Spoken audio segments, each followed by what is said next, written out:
Me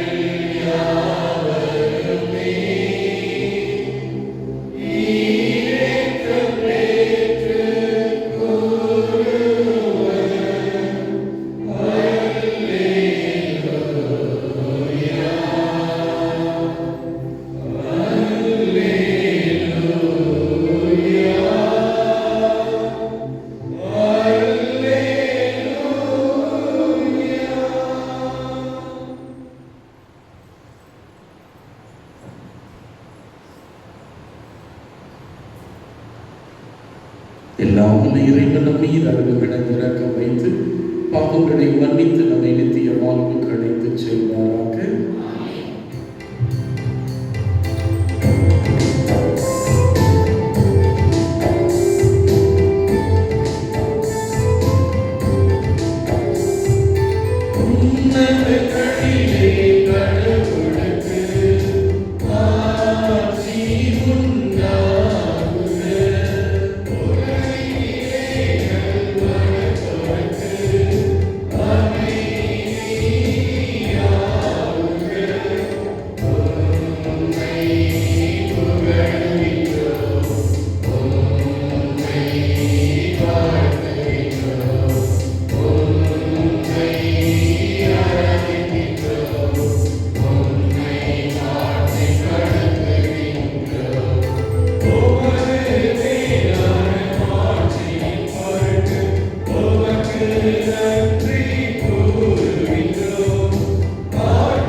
இறைவா, விண்ணவரின் மகிழ்ச்சியில் நாங்கள் பங்கேற்க எங்களை அழைத்து செல்வோம்.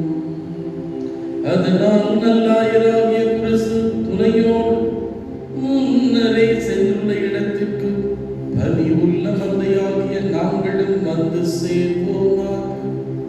உம்மோடு தூயாவியின் ஒன்றிப்பில் இறைவனாய் என்றென்றும் வாழ்ந்து ஆட்சி செய்கின்றவர் வழியாக உம்மை மன்றாடுகிறோம்.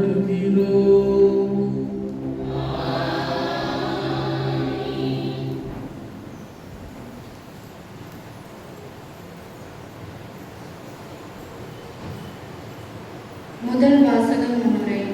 இன்றைய முதல் வாசகத்தில் திருத்தூதர் பேதுரு உயிர்த்த இயேசுவின் பெயரால் தாங்கள் செய்த நற்செயல்களை பறைசாற்றுகின்றார்.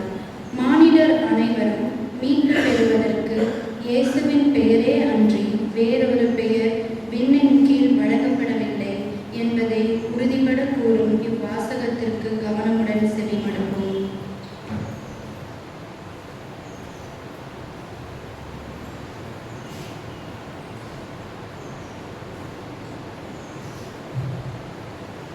முதல் வாசகம் திருத்தூதர் பணிகள் நூலிலிருந்து வாசகம். அதிகாரம் 2, இறை வார்த்தைகள் 14 மற்றும் 36 முதல் 41 முடிய. பெந்தகோஸ்து என்னும் நாள் வந்தபோது பேதுரு 11 சேர்ந்து எழுந்து நின்று உரத்த குரலில் அவர்களிடம் பின்வருமாறு கூறினார். நீங்கள் சிலுவையில் அறைந்த இந்த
பெற்றார்கள்.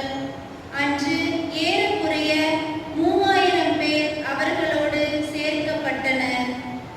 இது ஆண்டவர் வழங்கும் அருள்வாக்கு.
இரண்டாம் வாசக முன்னுரை.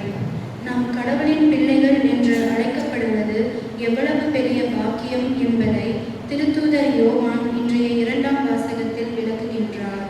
தந்தையாம் இறைவன் நம் மீது பொழிந்துள்ள அந்த பேரன்பையும் வருங்காலத்தில் நாம் அடையவிருக்கும் மாட்சியையும் எடுத்துரைக்கும் இவ்வாசகத்திற்கு கவனமுடன் செவிமடுப்போம்.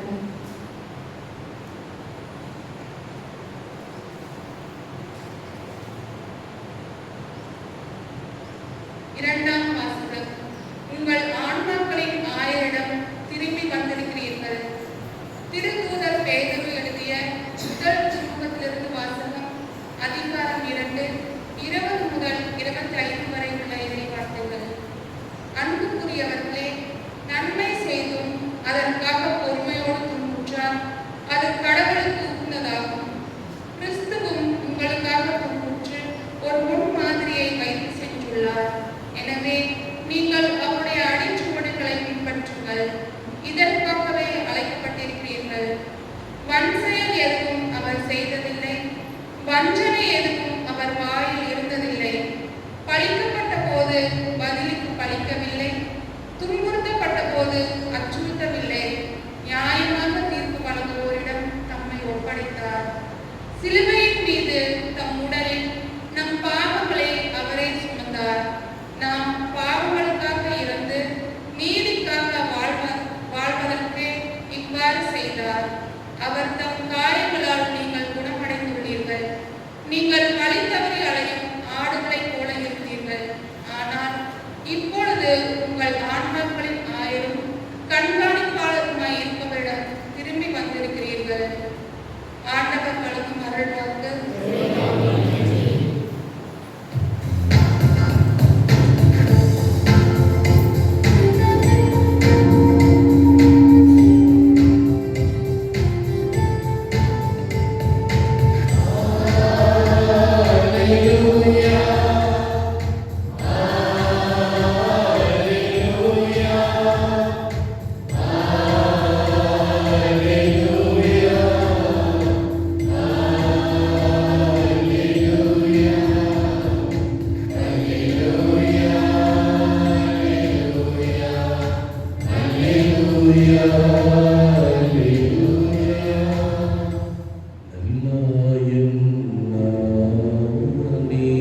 நாடுகளை அறிந்திருக்கிறேன், என் நாடுகளும் என்னை அறிந்திருக்கின்றன என்கிறார் ஆண்டவர். அல்லேலூயா, அல்லேலூயா, அல்லேலூயா, அல்லேலூயா, அல்லேலூயா. ஆண்டவர் உங்களோடு இருப்பாராக.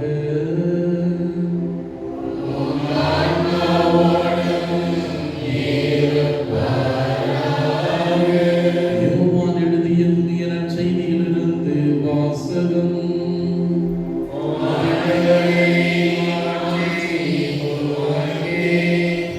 அதிகாரம் 10 இறைவசனங்கள் 1 முதல்.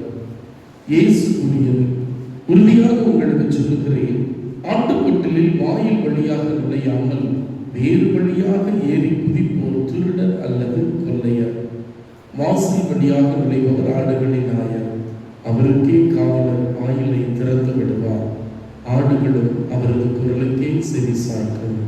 அவர் தம்முடைய சொந்த ஆடுகளைப் போல் பெயர் சொல்லி கூப்பிட்டு வெளியே கூட்டிச் செல்வார். தம்முடைய சொந்த ஆடுகள் அனைத்தையும் வெளியே கூட்டி வந்த பின் அவர் அவற்றிற்கு முன் செல்வார். ஆடுகளும் அவரை பின்தொடரும், ஏனெனில் அவரது குரல் அவற்றுக்கு தெரியும்.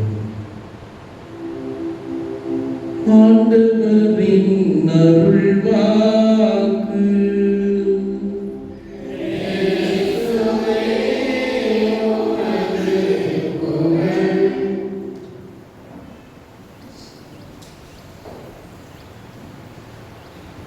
பாஸ்கா காலத்தினுடைய 4வது ஞாயிறை நாம் சிறப்பித்துக் கொண்டிருக்கிறோம். இந்த 4வது ஞாயிறை திருத்தந்தை 2ஆம் அருட்சின்னப்பர், புனித திருத்தந்தை 2ஆம் அருட்சின்னப்பர் நல்லாயன் ஞாயிறாக சிறப்பிக்க பணிக்கிறார். நல்லாயனாக சிறப்பிக்க பணிக்கிற இந்த 4வது வாரத்தை உலக தேவ அழைத்தலின் தினமாகவும் தாய் திரு அவை சிறப்பிக்கிறது. நம்ம மண்ணிலிருந்து குருவானவராக உயர்த்தப்பட்டு 60 ஆண்டுகளை நிறைவு செய்கிற அருட்தந்தை குருசாமி நன்றியோடு நினைவு கூற ஒரு வாய்ப்பு. நம்முடைய மண்ணிலிருந்து அருள் சகோதரியாக உயர்த்தப்பட்டு 25 ஆண்டுகள் அருள் சகோதரி ஜானட் வர சனிக்கிழமை அவங்களுக்கான வெள்ளி விழா. 2 பேர் இன்னும் விசேஷமாய் எண்ணற்ற அழைத்தல்கள் இந்த மண்ணில் இருந்து அருள் தந்தையர்களாக அருள் சகோதரியாக வாழ்ந்திருக்கிறார்கள், சென்றிருக்கிறார்கள். இப்போதும் அருமையான பணிகளை செய்து கொண்டிருக்கிறார்கள். இந்த தெய்வ அழைத்தல் ஞாயிறுல நல்லாயர்களாக இவர்கள் ஒவ்வொருவரும் தொடர்ந்து சிறப்பாக பணியாற்ற நம் ஊருக்கு பெருமை சேர்க்க, ஊரின் அருமையை சிறப்பான விதத்தில் அவர்கள் பணியின் வழியாக அடையாளம் காண விசேஷமாய் இவர்களுக்காக ஜெபிப்போம். Praise the Lord, praise the Lord. வேதாகமத்தில் இருக்கக்கூடிய ஒரு சில ஆயர்களோட பேர் சொல்லி பார்க்கலாம். நல்லாயன் ஞாயிறு வேதாகமத்தில் இருக்கிற ஒரு சில ஆயர்கள்.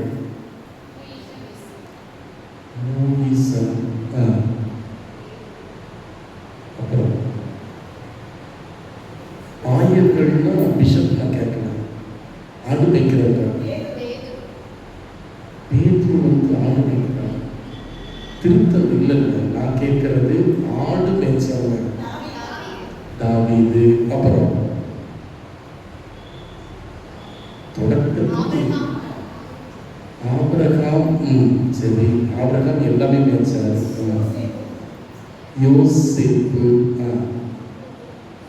மோசே, நிறைய. அதாவது இந்த ஆயன் அப்படிங்கிறது சமீபத்தில் கொண்டாடப்பட்ட ஒரு விழாவாக இருக்கிற போதிலும் வேதாகமத்தின் தொடக்கத்தில் இருந்து இந்த ஒரு நிகழ்வு இருந்து கொண்டே இருக்கிறது. அநேகர்கள் ஆடுகளின் மீது அக்கறையோடு உழைக்கிற ஆயர்களாக தொடக்க நூலிலிருந்து காட்டப்படுகிறது. அதுல 2 உதாரணங்களை மட்டும் உங்களோடு பகிர்ந்து கொள்ள ஆசைப்படுகிறேன். குறிப்பா மோசேயுடைய வாழ்க்கை. மோசேயுடைய வாழ்க்கை ஏன் ஆண்டவர் மோசேயை கட்டாயப்படுத்தி தேர்ந்தெடுத்தார். விடுதலை பயணம் 3வது அதிகாரம் 8வது இறைவார்த்தை வாசிக்கிறோம். 3:8. எனவே அவர்களை விடுவிக்கவும் பாலும் தேனும் பொழியும் அந்த தேசத்துக்கு அழைத்து செல்ல நான் உன்னை தேர்ந்தெடுத்திருக்கிறேன். இப்ப மோசே என்ன சொல்றாரு? என்னால முடியாது, நான் திக்குவாயி, வேற யாராவது பார்த்துக்கோங்க. ஆனா ஆண்டவர் என்ன சொல்றாரு? இல்ல இல்ல, நீ தான் வேணும். ஏன்? வேற திறமசாலி யாரும் இல்லையா? இல்ல ஆற்றல் வாய்ந்தவர்கள் யாரும் இல்லையா? மோசேயை காட்டிலும் இன்னும் சிறப்பாய் ஆற்றல் மிக்க வலுவுள்ள திடம் நிறைந்த ஆயர்கள் நிறைய பேர் இருந்தாங்க. ஏன் மோசேயை ஆண்டவர் தேர்ந்தெடுத்தார் அப்படின்னு சொல்லி நம்ம பார்க்கிறோம். ஒரு சின்ன நிகழ்வு பாரம்பரியமாக யூத மக்களுக்கு மத்தியில, இஸ்ராயல் மக்களுக்கு மத்தியில சொல்லப்படுகிற ஒரு நிகழ்வு. ஏன் ஆண்டவர் மோசேயை தேர்ந்தெடுத்தார்? சின்ன சின்ன காரியங்கள்ல நம்ம பிரமாணிக்கமா இருக்கிறப்ப கடவுள் நம்ம பெரிய காரியத்துக்கு உயர்த்துவார். பிரைஸ் எல்லாம். குறிப்பா மோசே 40 ஆண்டுகள், 3 தான் பிரிக்கிறோம், 40, 80, 120. இந்த முதல் 40 வருஷம் இந்த இஸ்ராயேல் மக்களை எப்படியாவது விடுதலை செய்ய வேண்டும். என் மண்ணை நேசிக்கிறேன், என் மக்களை நேசிக்கிறேன், அவர்களுக்கு எப்படியாவது விடுதலை தரக்கூடிய ஒரு தலைவனாக நாம் இருக்க வேண்டும் அப்படின்னு எத்தனையோ முனைப்புகளை மோசே எடுக்கிறார். எல்லாம் ஃபெயிலியர். கொண்ட பிற்பாடு பயந்து அவர் ஓடி விடுகிறார். எங்க? பாலைவனத்துக்கு, உயிரை காப்பாற்றிக்கிறதுக்கு. தெரிஞ்சதுன்னா கொன்றுவாங்க அப்படிங்கிற பயத்துல பாலைவனத்துக்கு ஓடிடுறார். பாலைவனத்துல 40லேருந்து 80 வயசு வரை இருக்கிறார். அப்போ அவருடைய மனநிலை எப்படி இருந்திருக்கும்? இன்னைக்கு நம்ம அநேகருடைய மனநிலை, நல்லது செய்கிற போது நல்லது தானே நடக்க வேண்டும். என் தேசத்தின் வளர்ச்சிக்காக, மண்ணின் முன்னேற்றத்திற்காக, மக்களின் நலனுக்காக இத்தனை முயற்சிகளை எடுத்தேன். கடவுள் ஏன் என்னை பயன்படுத்தல? கடவுள் ஏன் எனக்கு வழி கொடுக்கல? ஒரு வாய்ப்பு கொடுத்திருந்தா இன்னும் சிறப்பாக நான் செஞ்சிருப்பேனே அப்படின்னு குழப்பத்தோட இருக்கிறார். இப்ப முயற்சிட்டு இருக்கிறார். இத்ரீனுடைய ஆடுகள் யாரு? அவருடைய மாமனாருடைய ஆடுகளை மேய்ச்சிட்டு இருக்கார்.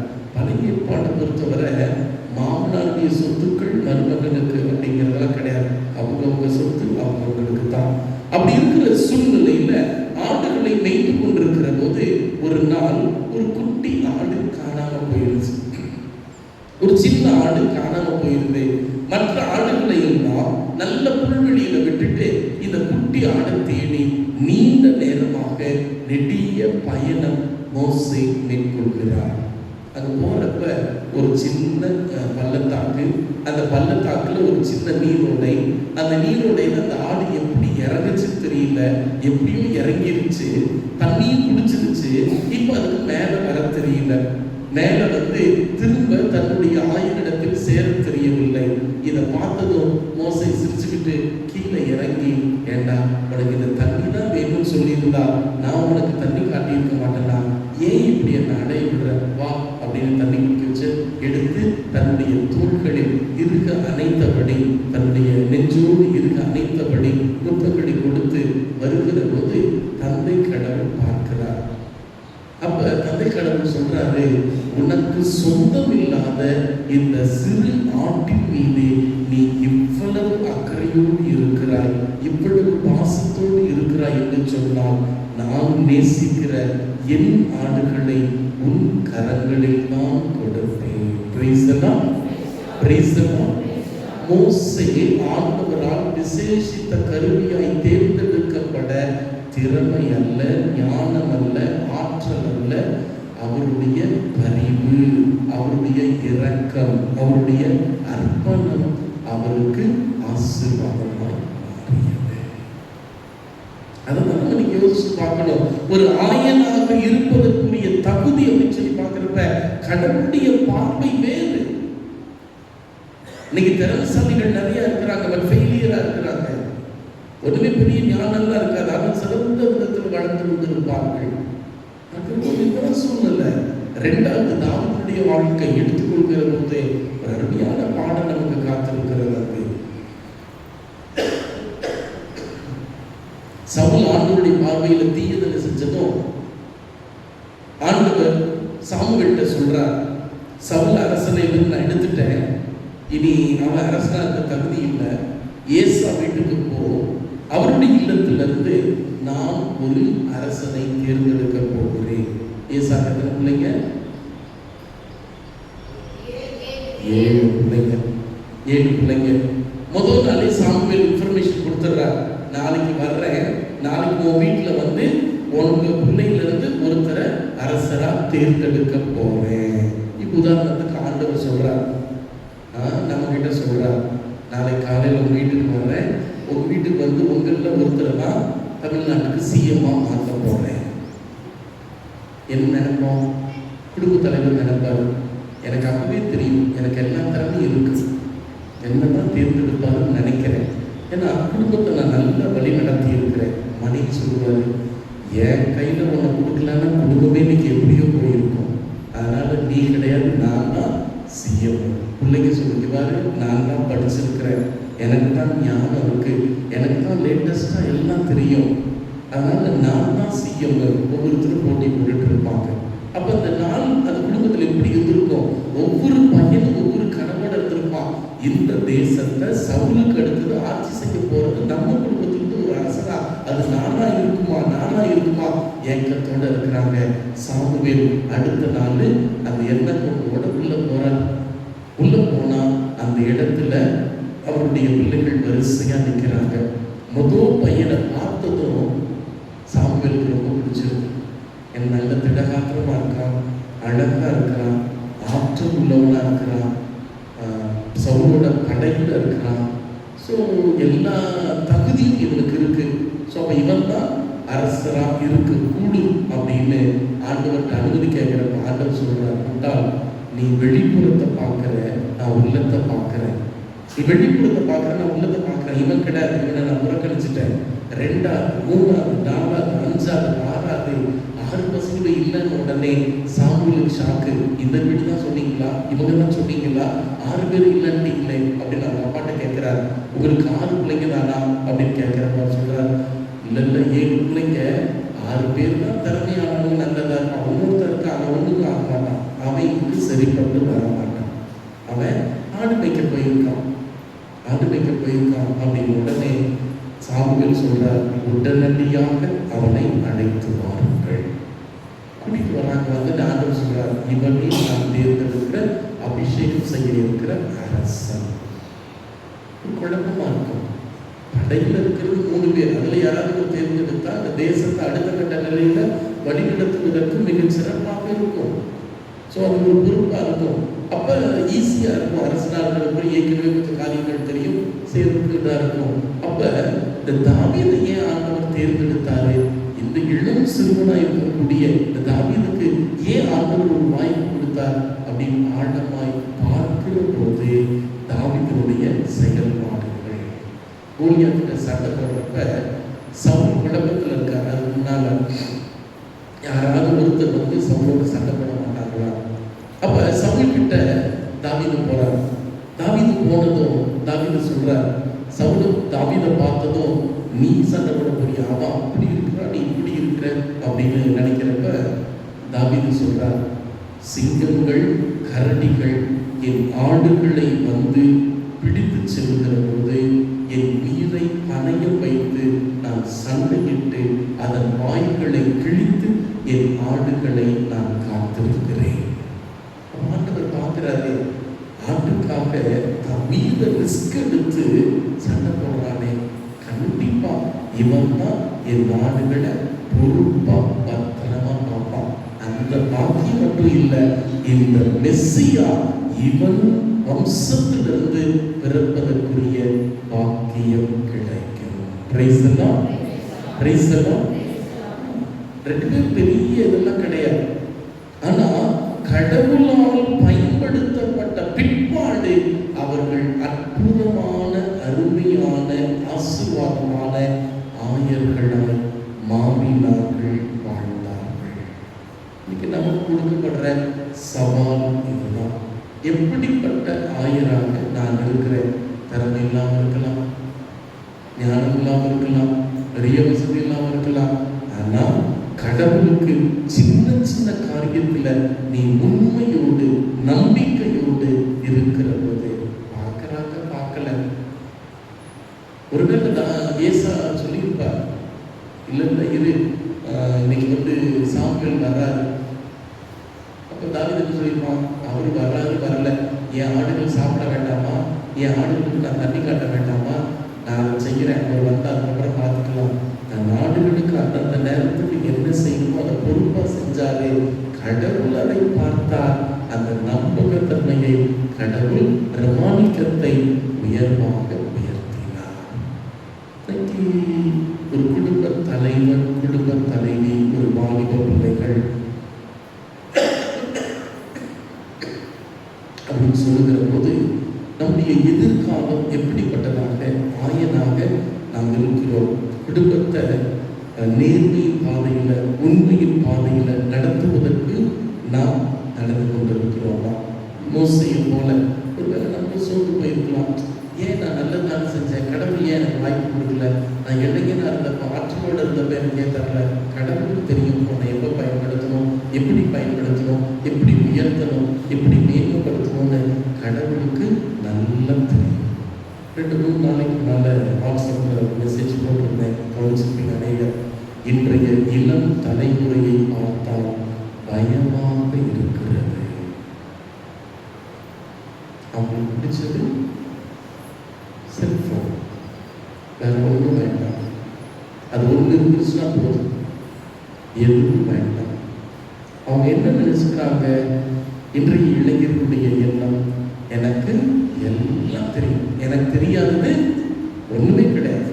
இன்னைக்கு பெரியவங்கிட்ட கேட்டோம்னா எல்லாம் தெரியாது, ஏதோ தெரியுங்க, தெரிஞ்சதை வச்சு நான் சமாளிச்சுட்டு இருக்கேன். இன்னைக்கு இன்னும் ஆபத்தான பாதையில பயணிப்பதற்குரிய ஒரு சூழ்நிலை இருக்குன்னா இதுதான். செவிமடுக்காத ஒரு நிலை, செவிமடுக்காத ஒரு நிலை. அப்ப அந்த ஆயனுக்கு செவி சாய்க்கிற பிள்ளைகளாக நாம் வளர்க்கிறோம். ஒரு நல்ல ஆயர்கள் நம்ம குடும்பத்திலிருந்து உருவாகணும். நம்ம குடும்பத்தை சிறப்பாக வழிநடத்துகிற ஒரு ஞானத்தை ஆண்டவரிடத்துல கேட்கணும். மோசே போல, தாவீதை போல சின்ன சின்ன காரியத்துல நாங்கள் குடும்பமாய் பிரமாணிக்கமாய் இருப்போம், நன்றி உணர்வோடு இருப்போம், நம்மை அர்ப்பணிப்போம். இறைவன் நம்மை கொண்டு பெரிய காரியங்களை செய்வான். பரலோகத்தையும் குடும்பத்தையும் படைத்த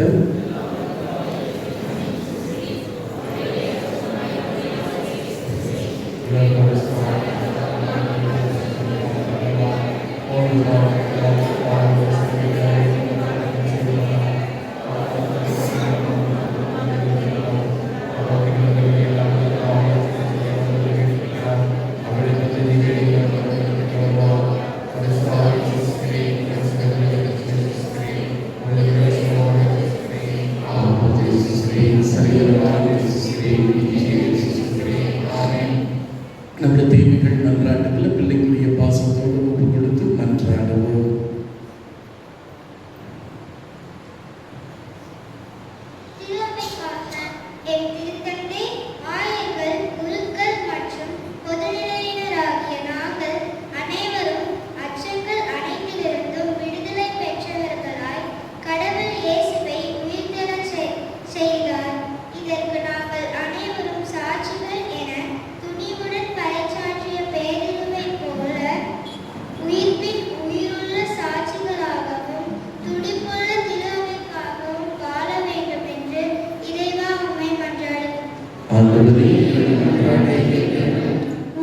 உலகத்திற்காக உமது வலப்பக்கத்திற்கு உயர்த்தப்பட்டு வாக்களிக்கப்பட்ட தூய ஆவியை தந்தையிடமிருந்து பெற்று தந்த உயர்ந்த இயேசுவே, உலகின் தலைவர்கள் அனைவரையும் பகைமை, வன்மம், வெறுப்பு போன்ற பாதாளங்களிலிருந்து விடுவித்து போரில்லா அமைதியான சூழலுக்கு அவர்களை இட்டுச் செல்ல வேண்டும் என்று அனைத்து விதமான நெருக்கடிகளிலிருந்தும்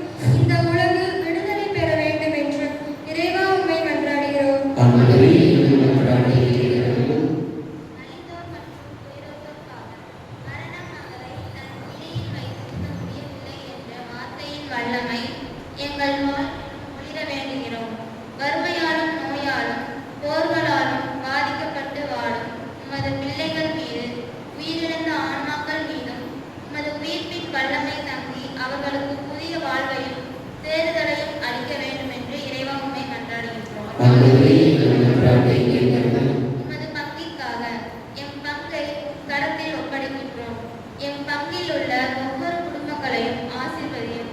எங்கள் குடும்பங்களில் அன்பு, புரிதல், அமைதி, சமாதானம், ஏற்றுக்கொள்ளுதல், விட்டுக் கொடுத்தல் போன்ற நற்பண்புகளால் எங்களை ஆசீர்வதித்து உம்மை பின்பற்றி வாழ வரம் வேண்டி இறைவா உம்மை மன்றாடுகின்றோம். ஆண்டவரே, எங்கள் மன்றாட்டை கேட்டருளும். பங்கு சமூகத்திற்காக இங்கே கூடியுள்ள நாங்கள் அனைவரும் இறை திட்டத்தை உணர இயலாத மந்த உள்ளத்தினராக இல்லாமல் இறை வார்த்தையிலும் திரு அப்பம் பிற்கப்படுதலிலும் உம்மை முழுமையாய் கண்டுணரவும் ஆண்டவரே எம்மோடு தங்கும் என வேண்டி நாங்கள் கண்டு கொண்ட உமது அன்பை பிறரோடு பகிர்ந்து வாழவும் தேவையான அருளை வழங்க வேண்டும் என்று இறைவா உம்மை மன்றாடுகின்றோம். ஆண்டவரே, எங்கள் மன்றாட்டை கேட்டருளும். தனிப்பட்ட காரியங்களுக்காக மன்றாடுவோம்.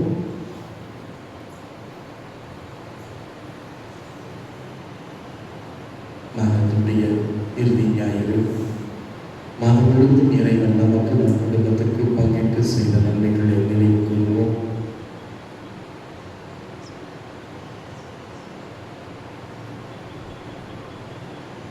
குடும்பங்களில் நல்ல உடல் உள்ள ஆரோக்கியத்தையும் அதிகப்படியான வெப்பம் நம்மை தாக்காதபடியும் தனிப்பட்ட கருத்துக்கள் தேவைகள் மன்றாட்டுகளுக்காக விசேஷமாக சொல்லியிருப்போம். பிள்ளைக்குரிய பாசத்தோடு எங்கள் தேவைகள் மன்றாட்டுகள் காரியங்களோடு அர்ப்பணிக்கிறோம். ஜெபம் கேட்டு நடத்தும் ஜீவனுள்ள நல்ல பிதாவே, ஆமென்.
ஏற்படையதாகும்படி மன்றாடுங்கள்.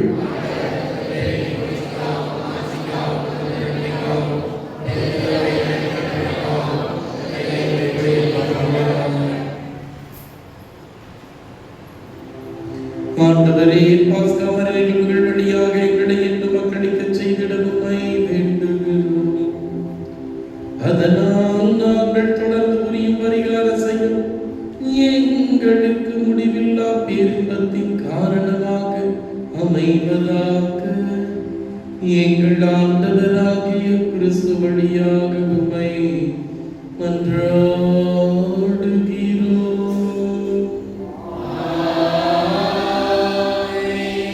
ஆண்டவர்களோடு இருப்பாராக. இது எங்களை மேலே எழுப்புங்கள். நம் இறைவனாகிய ஆண்டவருக்கு நன்றி கூறுவோம். ஆண்டவரே, இக்காலத்தில் உம்மை புகழ் துரைப்பது எல்லாவற்றுக்கும் மேலாக பாஸ்காவாகிய கிறிஸ்து பலியானையின் சிறப்பான காலத்தில் உம்மை இன்னும் மிகுதியாய் வாழ்த்தி போற்றுவது மெய்யாகவே தகுதியும் நீதியுமாகும். எங்கள் கடமையும் மீட்புக்குரிய செயலுமாகும். கிறிஸ்து வழியாகவே வெளியும் மக்கள் நிலை வாழ்வில் நுழைகின்றனர். விண்ணரசின் கதவுகள் நம்பிக்கையாளருக்கு திறந்து விடப்படுகின்றன. ஏனெனில் சாவுக்குரிய எங்கள் வாழ்வு அவரது சாவால் மீட்படைந்து அவரது உயிர்ப்பிலே அனைவரது வாழ்வு உயிர் தரலாயிற்று. ஆகவே பாஸ்கா மகிழ்ச்சி பொங்க உலகமாதரோடு இணைந்து அக்களித்து சொல்வதாவது: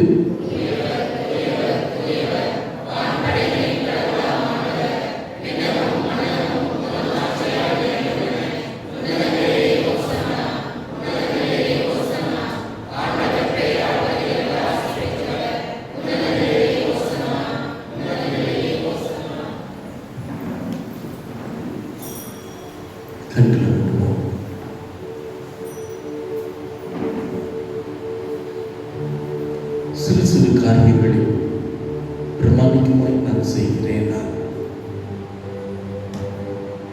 சிறியவற்றுள் நம்பிக்கையாயிருந்த தாவீது மெஸ்ஸியாவை தாம் வம்சத்தை பெறுவதற்குரிய பாக்கியத்தை பெறுகிறார்.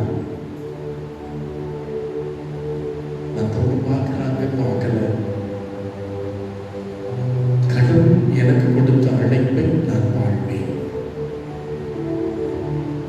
கடவுள் எனக்கு கொடுத்திருக்கிற திட்டத்தை நான் செய்வேன்.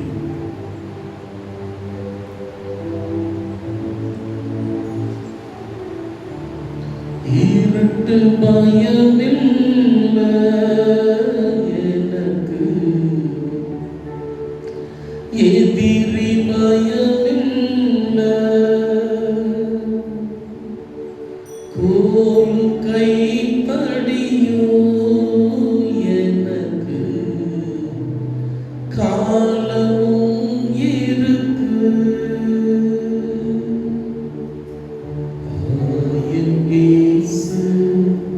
கூட இருக்க எனக்கு கவலையில்லை. கைய பிடிச்சு கூட நடக்க யாரும் தேவையில்லை. ஆண்டவரே, நீர் மெய்யாகவே தூயவர், தூய்மை அனைத்திற்கும் ஊற்று. ஆகவே ஆவியை பொழிந்து காணிக்கைகளை தூய்மைப்படுத்தும். இவ்வாறு எங்கள் ஆண்டவர் இயேசு கிறிஸ்துவின் உடலும் இரத்தமுமாக எங்களுக்கு இவை மாறுவனவாக. பாடுபட புறக்கணித்து கையளித்து அப்பத்தை எடுத்து நன்றி செலுத்தி அதை விட்டு தம் சிலர் கழித்து கூறியதாகும்: அனைவரும் இதிலிருந்து பெற்றுக் கொள்ளுங்கள், ஏனெனில் இது உங்களுக்காக கையளிக்கப்படும் என் உடல்.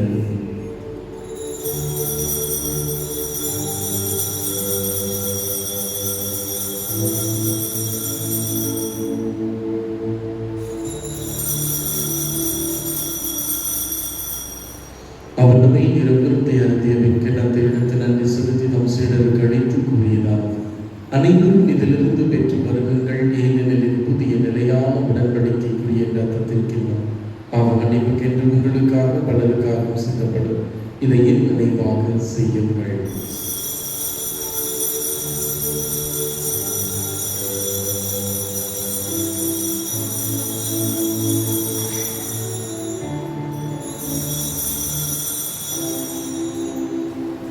நம்பிக்கையின் மறைபொருள்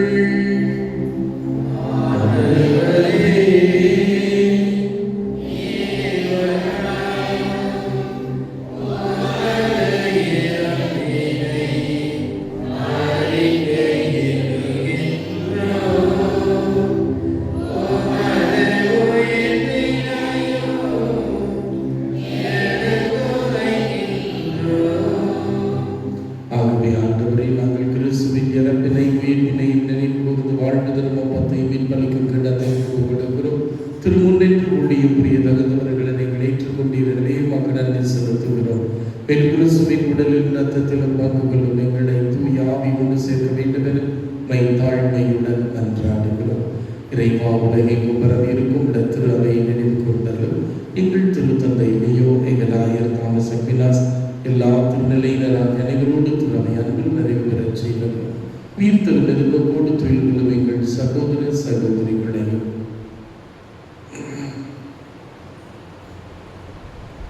ஒளிவிக்கும் திருமணேற்றுக் கொள்ளும் எங்கள் அனைவர் மீது இரக்கமாயிரும். கடவுளின் கல்வி தயார் மரியா அவருடைய கணவரான புனித யோசேப்பு, புனித திருத்தூதர்கள், இருந்தோராகிய புனிதர் அனைவருடன் நிலை வாழ்வில் தோழமை கொண்டு திருமகன் இயேசு கிறிஸ்து வழியாக உண்மை புகழ்ந்தே தோன்றாமல் மன்றாடுகிறோம்.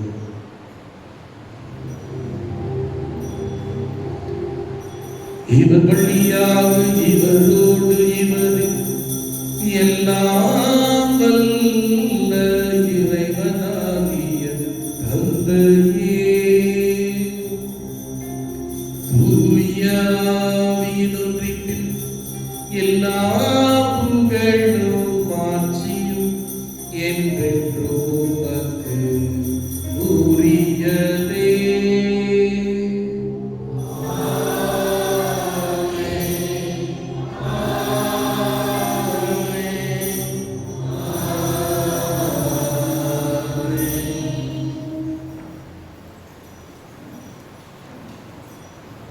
இறைவன் நமக்கும் நம் பகுதியிலிருந்தும் நிறைய நல்ல ஆயர்களை தேர்ந்தெடுத்திருக்கிறார். நன்றி சொல்வோம்.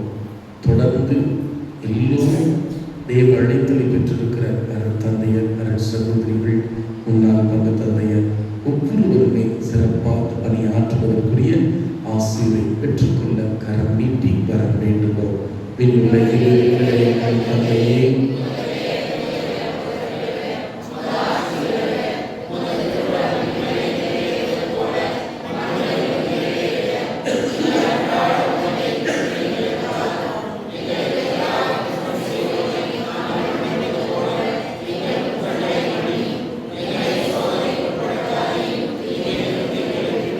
ஆண்டவரே, தீமை அனைத்திலும் இருந்து எங்களை விடுவித்து எங்கள் வாழ்நாளில் அமைதி கனிவிட நல்லதை மன்றாடுகிறோம். இரக்கத்தின் உதவியால் நாங்கள் பாவத்திலிருந்து எப்போதும் விடுதலை பெற்று யாதொரு கலக்கமின்றி நலமாயிருப்போமாக. நாங்கள் எதிர்நோக்கி இருக்கும் பேரின்பத்திற்காகவும் மீட்பர் இயேசு கிறிஸ்துவின் இரண்டாம் வருகைக்காகவும் காத்திருக்கிறோம். ஆண்டவராக இயேசு கிறிஸ்துவை அமைதியை விடுபட்டு செல்கிறேன், என் அமைதியை உங்களுக்கு அளிக்கிறேன் திருத்தூதர்களுக்கு மொழிந்தீரேன். எங்கள் பாவங்களை பாராமலும் திரு அவையின் நம்பிக்கையை கண்ணோக்கி திருவுள்ளத்திற்கேற்ப அதற்கு அமைதி ஒற்றுமை மனிதர்கள் திருவுள்ளங்கள் வீராக என்றென்றும் வாழ்ந்து ஆட்சி செய்கின்றனர் நீரே. ஆண்டவருடைய அமைதி உங்களோடு என்றும் இருப்பதாக. ஒருவருக்கொருவர் அமைதியை பகிர்வோம்.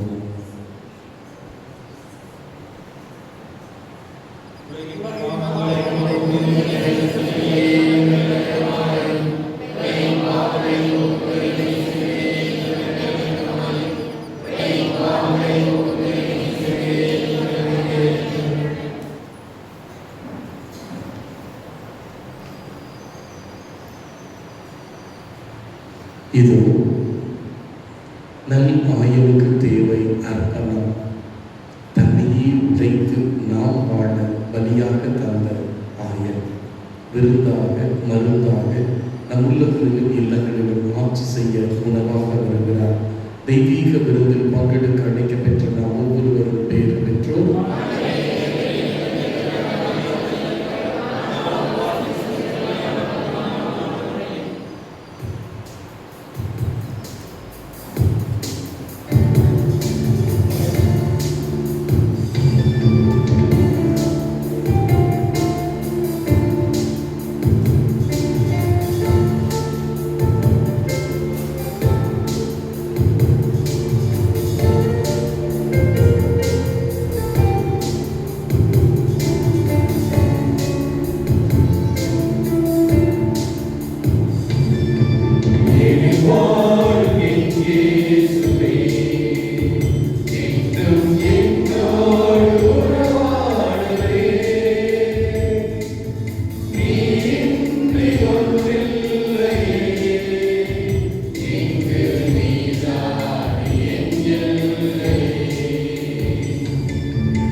பாஸ்கா காலம் 4வது ஞாயிறை சிறப்பிக்கிறோம். நல்லாயன் ஞாயிறு.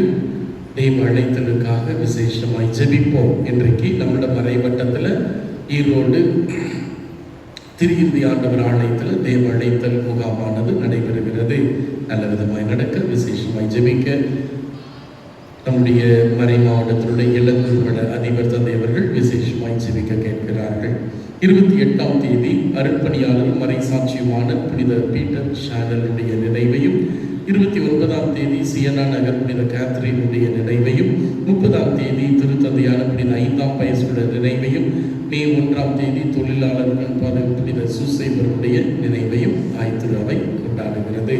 வருகிற செவ்வாய்க்கிழமை காலை 6 மணி முதல் அமைதியில் ஆராதனையும், 7:15 மணிக்கு முதல் திருப்பலியும், 11 மணிக்கு 2வது திருப்பலியும், அதைத் தொடர்ந்து கொடியேற்றமும் அன்பின் உணவும் நடைபெறும். இல்லங்களில் இருக்கிறவர்கள் குழந்தைகள் தவறாமல் இந்த 7வது சிறப்பு நவநாளில் பங்கெடுக்க பயனடைய அன்போடு அழைக்கப்படுகிறீர்கள்.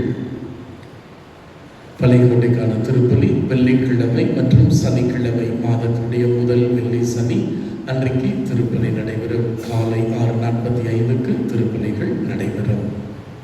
விளந்தால் படியிட்டு நம்மை நம் குடும்பங்களை கொடுப்போம்.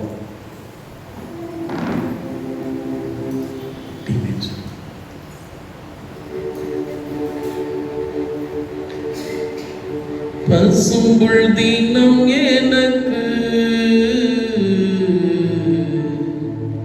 பரமன் தந்திடுவார், அமைதி நீர் நிலைக்கு என்னை அழைத்து சென்றிடுவார். என் நேசு கூட இருக்க எனக்கு கவலை இல்லை.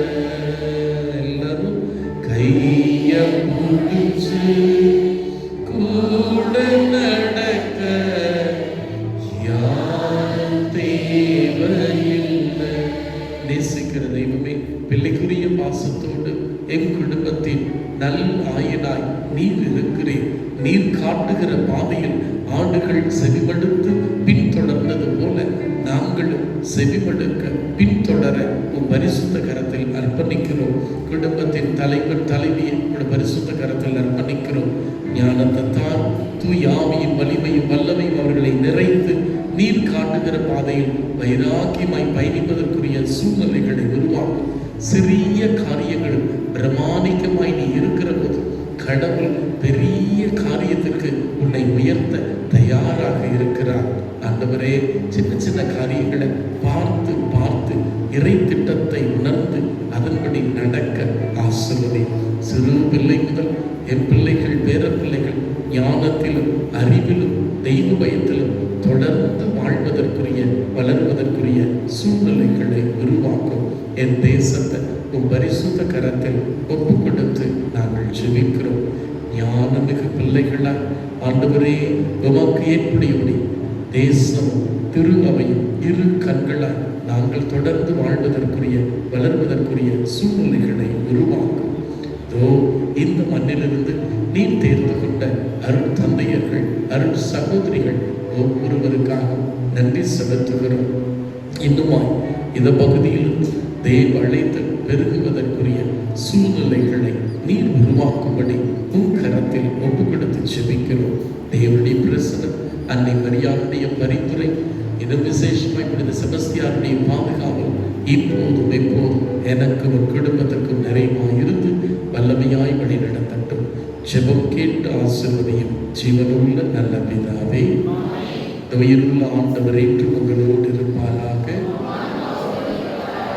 எல்லாம் வல்ல இறைவன் தந்தை, மகன், தூய ஆவியார் தொடர்ந்து நம்மை பொறுப்படுத்த வழி நடத்துவாராக.